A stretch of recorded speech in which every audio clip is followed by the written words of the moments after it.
Priya. Hi. Hello friends, welcome to Nitheeswar. இன்னைக்கு என்ன செய்ய போகிறேன்? இன்னைக்கு வந்து சாம்பார். என்ன சாம்பார்? கத்திரிக்காய் முருங்கைக்காய் சாம்பார். ஓகே, அதை வந்து இன்னைக்கு கற்றுக்க போகிறேன். இன்னைக்கு வந்து முருங்கைக்காய்லாம் வந்து ஒரு 4 காய் 10 ரூபா அப்படிங்கிற மாதிரி விற்குது. அதனால தான் சரி சூப்பராக வாங்கிட்டு வந்தாச்சு. இப்போது என்னெல்லாம் இருக்குது அதுக்கு? வந்து வெங்காயம், சின்ன வெங்காயமும் இருக்குது, பெரிய வெங்காயம், அப்புறம் தக்காளி, பச்சை மிளகா, மல்லி, சும்மா கொஞ்சம் கேரட் இருந்தது, அப்புறம் கத்திரிக்காய் வந்து போடும். இப்போ தான் வந்து பிரியாவுக்கு வந்து குக்கிங்லாம் கொஞ்சம் கொஞ்சம் கற்றுக் கொடுத்துட்ருக்கேன். இவ்வளோ நாள் டைம் கிடையாது, அதனால் அவள் கற்றுக்கிறது இன்ட்ரெஸ்ட் இருந்தாலும் அதில் வந்து செய்ய முடியல. இப்போ எஜுகேஷனுக்கு போகணுமா, அப்போ ஹாஸ்டலுக்குலாம் போனால் சமைச்சி சாப்பிட்றதுக்கு என்ன பார்க்குற அண்ணாலாம் அப்படி தான் சாப்பிட்டான் சமைச்சு. அதனால் ஆமாம், மண் சட்டி ஹேண்டில் பண்ணுறதே ரொம்ப கஷ்டம். ஏன்னா வந்து ரொம்ப கவனமாக இருக்கும், ரொம்ப பொறுமையாக இருக்கும். இல்லைன்னா என்ன ஆகும்? டமால் டிமில் தான்.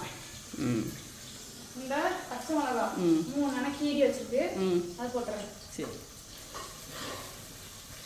அதுக்கப்புறம் ஹையில் வச்சுரு, தக்காளி போட்டுரு. அது ரெடி ஆகிட்டு. தக்காளி போட்டுருமா? தக்காளி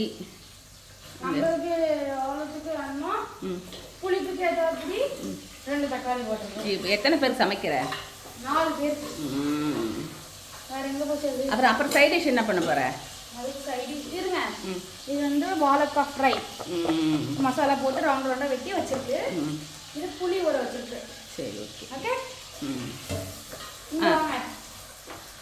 இது கடுகு வச்சிருச்சு.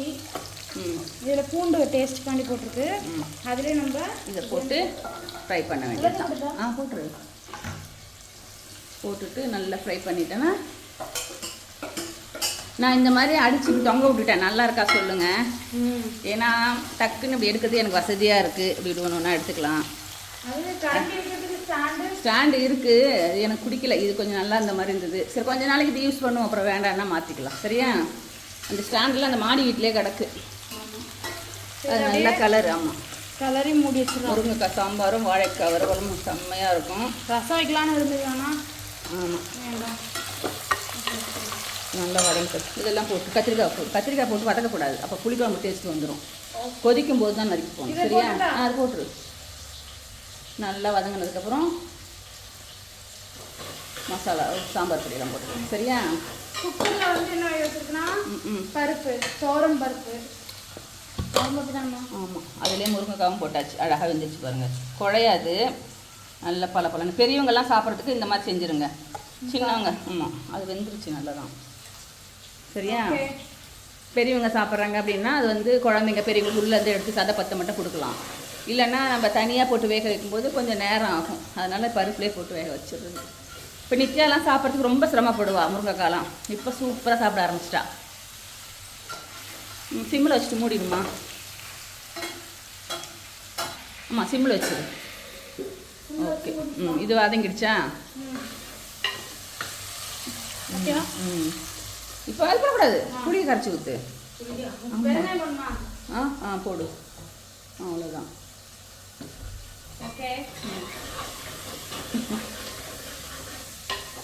ஒரு வழியாக பஞ்சாப் புராணம்லாம் முடிஞ்சதுல்ல.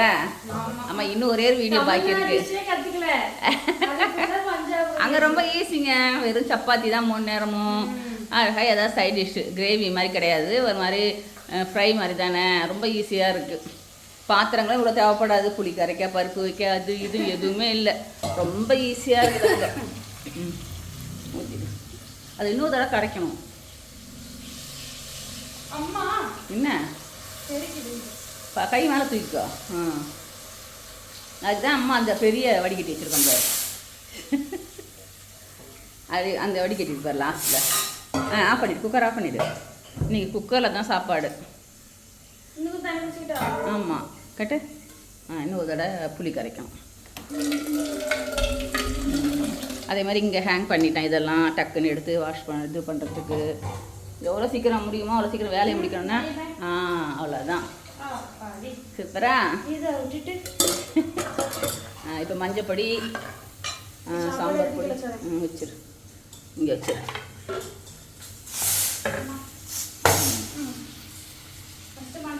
ஊற்றிக்கலாம். ம் பாருங்க. போடு, இன்னும் கொஞ்சம் போடு. போடு போடு போடு. சாம்பார் பொடி அதில் ஒரு 3 ஸ்பூன் போடு. இதெல்லாம் வீட்டில் அரைச்சது, திட்டமாக இருக்கிறதுனால எங்களுக்கு காரத்துக்கு தந்தாப்புல ஒரு 3 போடு. இது அப்படியே அப்போ 4 பேர் போதும். 4 பேரா அப்படி 8 பேர்னா இன்னும் கொஞ்சம் அப்படியே கூட்டிக்கணும். குவான்டிட்டி கூட்டிகிட்டே போனால் பயம் இல்லாமல் 10 பேர் 50 பேர் நான் சமைக்கலாம். சரியா? இது வந்து எங்கள் அம்மா ஸ்டைலில் நான் இப்போ குழம்பு இப்படி வைக்கிறது. ஒவ்வொருத்தங்க ஒரு ஸ்டைலில் சாம்பார் வைப்பாங்க. நாங்கள் வந்து இதை இப்படி தான் வைக்கிறது. அது நல்லா கொதிக்கணும். கொதிக்கும் போது முருங்கைக்காய் நறுக்கி போட்டு குழம்பு கொதிக்கட்டும். அதுக்குள்ளே காய கிளறி விடு. மைண்ட் வந்து எல்லா விஷயத்துலையும் இருக்கணும். இல்லைன்னா அது தீஞ்சு போயிடும்.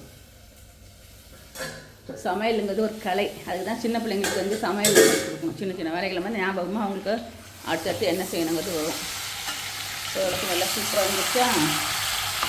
நம்ம தோசை கல்லையும் போட்டு திருப்பி வைக்கலாம். அது வேண்டாம், நிறையா இருக்கிறதுனால ஒரு காய் 2 காய்னா பரவாயில்ல. நம்ம வந்து நிறையா போட்டு செய்யும்போது இதுதான் உடையாமல் வரும். நல்லா வந்து பாருங்கள்.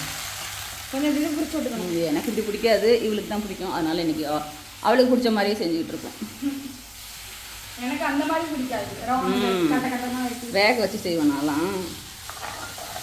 சரி, இது கொதிக்கட்ட பார்க்க. சின்ன பிள்ளைங்க அண்ட் எல்லாரும் பெரியவங்க வந்து இந்த மாதிரி வெயில் காலத்துல கூழ் குடிங்க. அது என்னது? கூழ். கூழா? கூழ் தானம்மா. இது கஞ்சி. அது பேர் என்ன? வெள்ளை சோளம் கஞ்சி. கூழ் இல்லையா? அது வந்து கம்பு கேழ்வரகுல தான் செய்கிறது. இதுவும் சொல்லலாம், ஆனால் கஞ்சி. அதான் இப்போ கம்ப்யூட்டர் கிளாஸ் போயிட்டு வந்தாலா கையோட சமையலும் பார்த்துக்கிட்டு அப்படி ஜுல்லுன்னு கூழ். இந்த கிளாஸ் வாங்கணுமே, அது பிடிக்குமா? ஒரு கிளாஸ் ஒன்று வாங்கியிருக்கோம் பாருங்க. ஒரே காமெடியாக போச்சு. இப்போ இது சாம்பார் கொதிக்குதுமா, கத்திரிக்காய் நறுக்கி போட்டு. இங்கே பார்த்தீங்களா? இதில் காலையில் ஒரு டம்ளர் குடிச்சிட்டானா பிரியாக்கு வேறு எதுவும் வேண்டாமா, அதனால். சூப்பரா?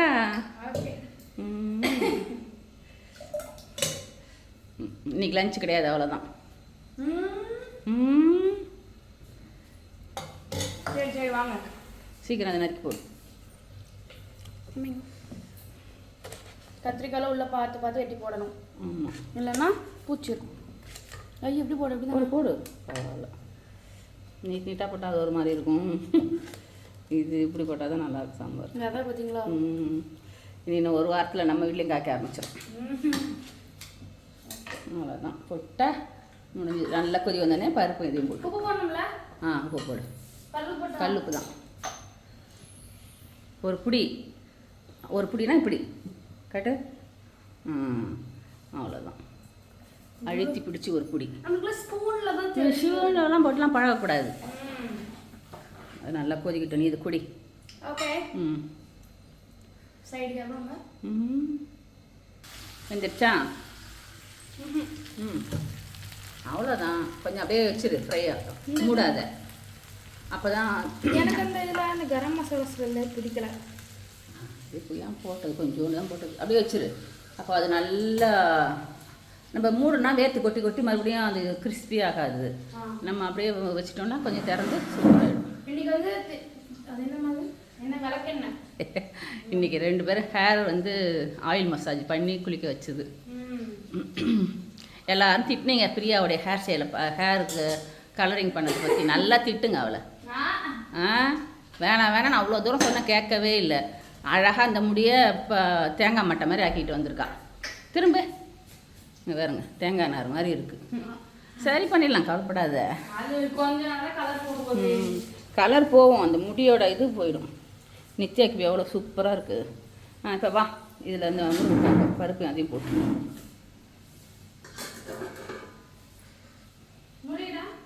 அதில் வேணாம் மூடும் லேசாக அப்படியே. அதுதான் அடியில் கரண்டி கொடுக்குறது. இதை பருப்பு கொட்டிட்டு அதில் பட்டுன்னு ஊற்றுமா, பயப்படாத, அப்படியே ஊற்று. நித்யா கூட சூப்பராக பண்ணுறா. அது வெந்திருக்குமா? நான் கொஞ்சம் மசிச்சு போடுறேன். முருங்கைக்காய் மாவு எடுத்து போட்டுரு, அப்புறம் வேணா அதை போடு.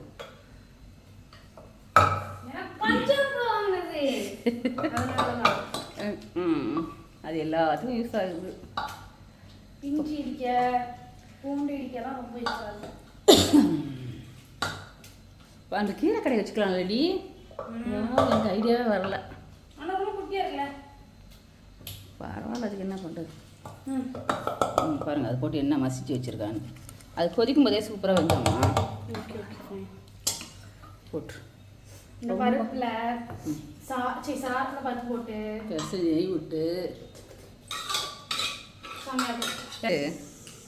இன்னைக்கு என்னன்னா சாம்பார் சொதப்பல் சாம்பார். இன்னைக்கு சொதப்பி விட்டுட்டா சாம்பாரை. நானா? ஆமாம், ஒரே புளிப்பு.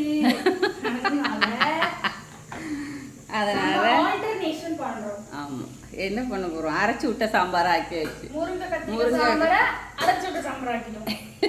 ஓகே. இல்லைன்னா அவங்க அப்பா இன்னைக்கு ருத்ரா தாண்டாண்டா புளிப்பே ஆகாது. உப்பு புளிப்பெல்லாம் அவங்க அப்பாவுக்கு ஆகாது. கட்டாப்பட்டான்னு எதையோ உடச்சிடாது, சட்டியை உடச்சிடாத. இது சாம்பாருக்கு திட்டமாக இருந்திருக்கும். தக்காளி 2 போட்டுட்டா, புளி வேற ரசத்துக்கு சேர்த்தது இதிலே போட்டாச்சு. அதனால ஓவராகிடுச்சு. இப்போ ஒன்றும் பிரச்சனை இல்லை, உடனே இதை போட்டுற வேண்டியதான். ஆல்டர்னேட் பண்ணிட்டேன்னா முடிஞ்சுது. டேஸ்ட்டாக இன்னும் டேஸ்ட் என்ஹான்ஸ் பண்ணி கொடுக்கும். ரொம்ப நீங்களும் ட்ரை பண்ணி பாருங்க உங்க வீட்டில். ஆமாம், உங்க அப்பா இல்லைன்னா ஹஸ்பண்டை திட்டு வாங்கிங்கன்னா இதையும் போட்டு ஏதாவது உப்பு காரம் அதிகமாக போச்சுன்னா தேங்காய் அரைச்சி விடுங்க. தேங்காய் இதில் வந்து என்னென்ன இருக்குன்னா சொல்லு. தேங்காய், வரமல்லி, கடலைப்பருப்பு, உளுத்தம் பருப்பு, இது காஞ்ச மிளகாய், அவ்வளோதான் காரத்துக்கு போட்டுட்டு நல்லா ஒரு கொதி விட்டு இறக்குனீங்கன்னா சூப்பரான அரைச்சி விட்ட சாம்பார் ரெடி. ஆமாம், நம்ம சாம்பார் ரெடி. அது தொட்டுக்கிறதுக்கு சூப்பரான ஒரு சைட் டிஷ்ஷோ ரெடி. ஆமாம், ரெடி. கரண்டி எங்கம்மா போச்சு? இப்போ பார்த்தீங்களா சூப்பராகிடுச்சா. அவ்வளோதான், கல்யாண வீட்டு சாம்பார் மாதிரியே இருக்கும். அப்படி இருக்காது அந்த வாசனை. பாருங்கள், செம்மையாக இருக்குதா. Okay, bye bye. Thank you for வாட்சிங். பாய். இன்னைக்கு சமையல் பிரியா சூப்பராக பண்ணிட்டா. எப்படி இருக்குன்னு கமெண்ட் பண்ணுங்கள். பாய்.